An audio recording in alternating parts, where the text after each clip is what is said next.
Gempa bumi kuat berukuran magnitudo 7.7 melanda Myanmar Tengah pada Jumaat menyebabkan jalan raya retak di ibu negara Naypyidaw serta gegaran dirasai di China dan Thailand. Menurut kajian Geologi Amerika Syarikat USGS, pusat gempa terletak 16 km ke barat laut Bandar Sagaing pada kedalaman 10 km berlaku sekitar jam 12.50 tengah hari waktu tempatan.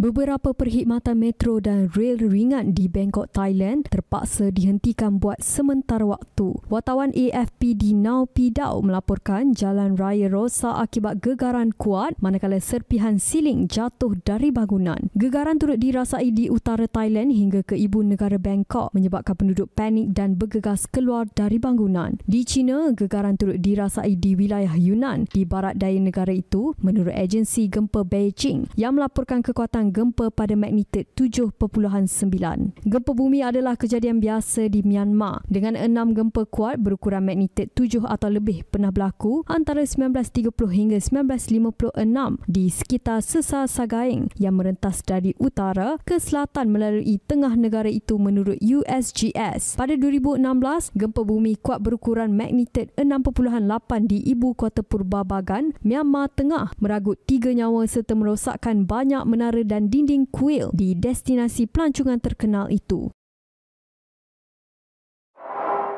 Sementara itu, bangunan pencakar langit yang masih dalam pembinaan di Bangkok, Thailand runtuh selepas gempa bumi 7.7 magnitudo dikesan di Myanmar. Berdasarkan maklumat awal, kira-kira 43 pekerja dikuatiri terperangkap dalam runtuhan. Sementara itu, Perdana Menteri Thailand Pai Tong Tan Shinawatra berkata beliau menghentikan lawatan rasmi ke Phuket untuk mengadakan pertemuan tergempar selepas gempa bumi kuat. Selain Thailand, difahamkan gegaran turut dirasai di Bangladesh, India, Laos dan China. Dalam pada itu, sebuah hospital utama di Naypyidaw dilihat umpama kawasan mangsa besar selepas negara itu digegarkan oleh gempa bumi yang kuat. Barisan mangsa yang cedera dirawat di luar Jabatan Kecemasan Hospital Besar dengan 1,000 katil. Ada yang mengerang kesakitan dengan beberapa yang lain terbaring di saat saudara mara cuba membuat mereka berasa selesa.